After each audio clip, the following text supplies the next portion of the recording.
Bismillahirrahmanirrahim. Assalamualaikum warahmatullahi wabarakatuh. Alhamdulillahi rabbil alamin. Wassalatu wassalamu ala asyrafil anbiya'i wal mursalin wa ala alihi wa sahbihi ajma'in. Tahniah kepada semua yang masih lagi diberi peluang oleh Allah Subhanahu wa taala untuk berada di dalam bulan yang penuh berkah, iaitu pada bulan Ramadan. Bulan yang mana Allah Subhanahu wa taala menggandakan pelbagai amalan itu dengan gandaan pahala yang cukup besar. Bulan yang mana gandaan pahala itu tidak ada pada bulan-bulan yang lainnya kecuali pada bulan Ramadan. Di bulan Ramadan ini ialah salah satu daripada bulan yang mana kita boleh menyelamatkan kita daripada azab api neraka. Bulan yang mana membolehkan kita mendapat pengampunan Allah Subhanahu wa taala. Bulan yang mana menunjukkan kasih sayang Allah Subhanahu wa taala. Dan Allah Subhanahu wa taala menjadikan bulan Ramadan ini ialah kerana untuk keperluan manusia. Manusia ini Allah jadikan dengan 3 elemen, iaitu elemen akal, elemen tubuh badan yang berbentuk zahir seperti mata, telinga, tangan, kaki, mulut dan sebagainya, dan satu lagi adalah elemen hati. Dengan 3 elemen inilah yang akan membolehkan seseorang sampai kepada Allah Subhanahu wa taala. Dengan 3 elemen inilah yang kita selalu minta kepada Allah Subhanahu wa taala, ihdinas siratal mustaqim, tunjukkanlah kami yang jalan yang lurus. Maka Allah Subhanahu wa taala menjaga 3 elemen ini daripada kita tersesat atau terpesong daripada jalan yang lurus. Dan setiap kali kita terpesong jalan yang lurus, maka kita kena bertaubat kepada Allah Subhanahu wa taala. Maka Allah Subhanahu wa taala yang menjadikan kita, maka Allah Subhanahu wa taala tahu apakah punca yang menyebabkan kita terseleweng dan apakah jalan kembali untuk kepada Allah Subhanahu wa taala. Jadi justru itu Allah yang mencipta kita dan mewujudkan segala bentuk masalah yang ada pada diri kita. Memang Allah Subhanahu wa taala yang mengatakan wala nabluwannakum bisyai'in minal khauf wal ju'. Allah Subhanahu wa taala menguji kita dan Allah Subhanahu wa taala yang mewujudkan masalah-masalah itu. Dan Allah Subhanahu wa taala yang mewujudkan, dan maka Allah Subhanahu wa taala lah yang tahu bagaimana untuk menguruskan ataupun menyelesaikan masalah tersebut. Jadi oleh sebab itu apabila kita ini ada akal, maka kita mudah terpesong dengan adanya akal kita itu, walaupun akal itu ialah pemberat kepada ataupun satu-satu elemen yang boleh menyebabkan kita membuat timbangan yang baik atau buruk. Tetapi akal itu mempunyai kelemahan itu sendiri, iaitu akal dia ada hadnya dalam memperihalkan tentang perkara-perkara gaib, maka akal tidak mampu untuk menampung. Jadi oleh sebab itu maka Allah Subhanahu wa taala menyelesaikan masalah itu dengan mendatangkan Nabi untuk memberitahu tentang perkara-perkara gaib. Nabi datang kepada kita untuk memberitahu perkara-perkara gaib yang mana akal sudah tidak mampu untuk berfungsi untuk menerimanya. Maka oleh sebab itu kita dihantar Nabi untuk kita mempercayai apa yang diberitahu oleh Nabi.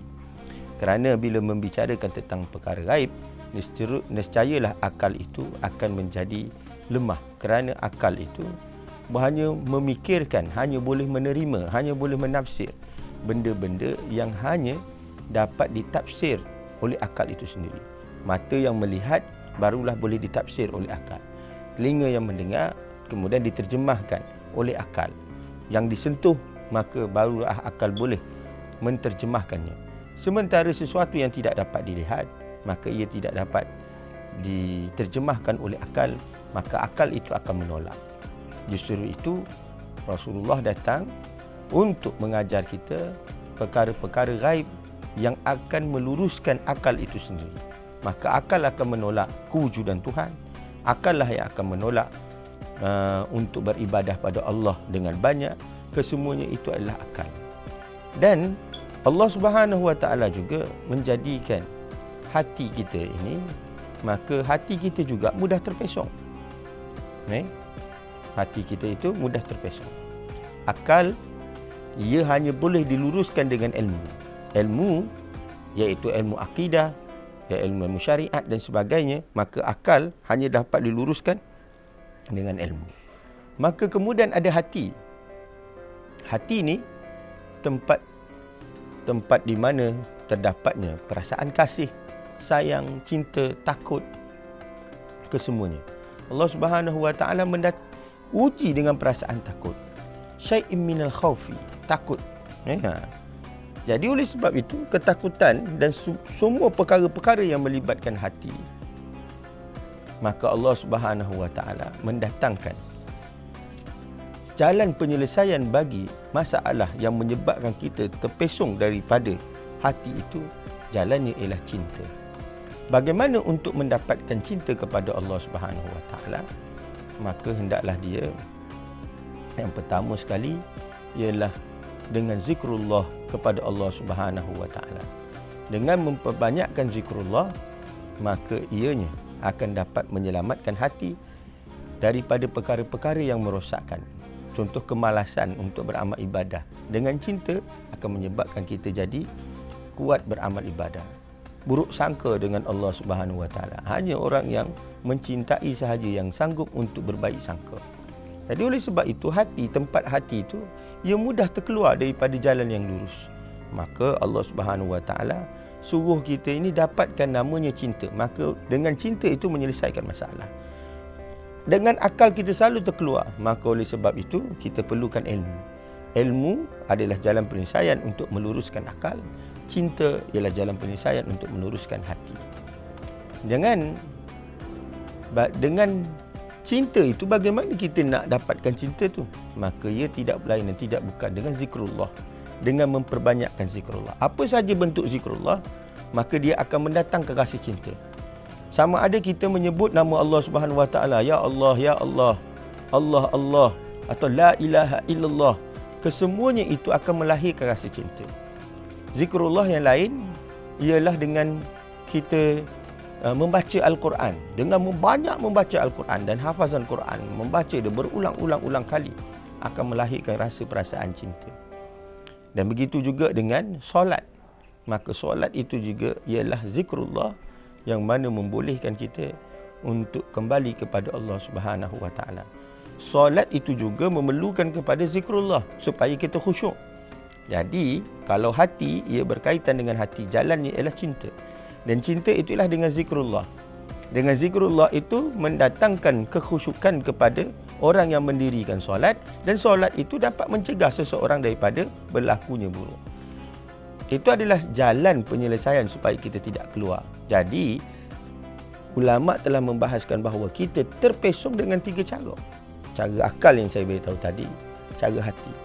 Dan salah satu daripada cara kita terpesong daripada jalan Allah Subhanahu Wa Taala, iaitu dengan jalan zahir kita, iaitu tubuh badan kita. Mata kita, penglihatan kita, mulut kita, kaki kita, tangan kita, sentuhan, deria bau, kesemuanya itu adalah membolehkan kita terkeluar daripada jalan yang lurus. Apakah dia yang melibatkan mata, telinga, kaki semua? Ialah kita ini tidak lari daripada sifat-sifat kepuasan. Sifat-sifat kepuasan. Apa sifat kepuasan? Iaitu sifat-sifat kebinatangan. Kita boleh sahaja makan dan makan dan makan secara berlebihan. Kita boleh sahaja memandang dengan nafsu kita. Kita boleh sahaja mendengar perkara-perkara yang mengenakkan telinga kita. Kita boleh sahaja memukul orang seperti mana binatang-binatang yang sentiasa bergaduh. Kita boleh terajang dengan kaki kita dengan apa sahaja seperti mana binatang bergaduh. Jadi itu adalah kebinatangan.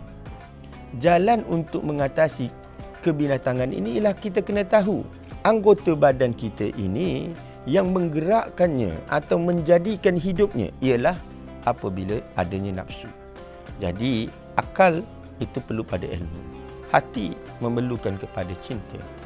Sementara kalau yang berkaitan dengan tubuh badan, mulut dan sebagainya, perut dan sebagainya, maka ia perlu kepada mengawal hawa nafsu. Jadi untuk jalan akal, maksudnya kita kena belajar. Jalan cinta, maka kita kena dapatkan namanya zikrullah.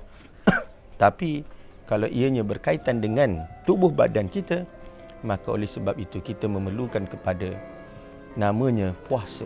Kerana puasa itu dapat menundukkan dapat menundukkan namanya nafsu. Jadi oleh sebab itu, jalan tersebut kalau kita tengok kepada rukun-rukun dalam agama kita, seperti syahadah, mengucap 2 kalimah syahadah, itu ialah untuk akal. Sementara solat, itu ialah untuk hati, zikrullah kita. Sementara untuk meninggalkan kepuasan hati kita, tubuh badan kita, maka kita memerlukan kepada ibadat puasa dan ibadat zakat dan sebagainya. Jadi oleh sebab itu puasa untuk mengembalikan daripada jalan kita boleh terseleweng daripada jalan yang lurus. Jadi dengan makan yang banyak, minum yang banyak, perasaan yang tidak menghargai orang lain, tidak menghargai orang miskin, yang tidak berkongsi sama dengan orang miskin, kepuasan-kepuasan yang seperti kebinatangan itu diluruskan oleh Allah Subhanahu Wa Taala dengan ibadat puasa. Jadi apabila kita faham apa yang ada pada diri kita, iaitu akal kita, iaitu tubuh badan kita, iaitu hati kita, maka kita akan tahu mengapa Allah Subhanahu Wa Taala menjadikan rukun Islam yang kelima. Rukun Islam yang 5. Dan ini juga telah dijelaskan oleh Rasulullah SAW. Bagaimana malaikat Jibril AS mengajar pada Rasulullah apa itu agama.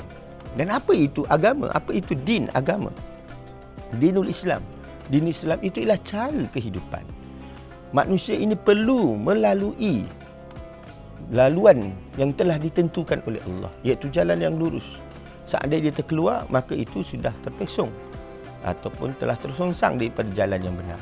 Jadi oleh sebab itu Allah Subhanahu Wa Taala buat jalan yang lurus. Dan agama itu adalah jalan yang lurus. Ihdinas siratal mustaqim. Agama itu adalah jalan yang lurus. Maka agama itu terbina, agama itu nak menjaga 3 perkara tersebut. Maka ketika malaikat Jibril datang bertemu dengan Rasulullah, maka malaikat Jibril bertanya kepada Rasulullah, "Ma huwal Islam?"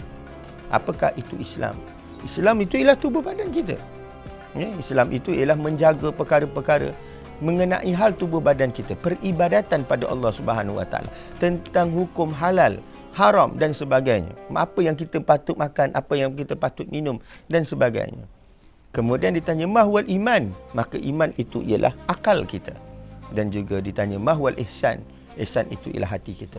Jadi oleh sebab itu, apabila kita ingin kembali kepada Allah, kita kena memastikan ketiga-tiga ini mesti berada di atas jalan yang lurus. Iaitu tentang akal kita, tentang tubuh badan kita dan tentang hati kita. Apabila ketiga-tiga ini berjalan di jalan yang lurus, maka mereka inilah yang akan usul kepada Allah Subhanahu Wa Taala. Moga-moga dengan ibadat puasa dan juga tazkirah pendek ini dapat memberi faham kepada kita mengapa ibadat puasa itu menjadi penting, sehingga ianya menjadi salah satu rukun, iaitu untuk mengembalikan fungsi kita sebagai khalifah, iaitu dengan berada di jalan yang lurus, dengan menjaga 3 perkara, iaitu akal, tubuh badan dan hati. Wassallallahu ala sayyidina Muhammadin wa ala alihi wa sahbihi wasallam walhamdulillahi rabbil alamin.